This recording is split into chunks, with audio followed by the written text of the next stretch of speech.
Welcome back mga kakitkit. Panibagong araw na naman, panibagong adventure. For today's adventure guys, magka-catch and cook tayo. Kasama pala natin guys yung mga kasamahan natin sa spear fishing addict ng Misamis Oriental. At meron po tayong bisita na taga Salay, Misamis Oriental. Ayan guys, nakasama natin sa pag-i-spear fishing ngayong araw na to. Pero bago ang lahat, gusto ko lang pong pasalamatan ang lahat po ng aking followers, non-followers, sa lahat po ng mga silent viewers at sa lahat po ng mga espero, lalong-lalo na po sa lahat po ng mga OFW yung walang sawang sumusuporta sa aking mga video. Shout out po sa inyong lahat at maraming salamat po. Sa di pa po pala nakasubscribe sa aking YouTube channel, please subscribe Kit001 Official Vlog, and don't forget to like, comment, and share, and hit the notification bell para lagi po kayong updated sa ating new upload. And guys, sana ay mag-enjoy kayo sa aming adventure for today.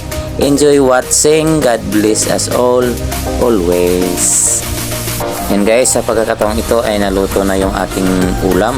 Yan, medyo sunog pa.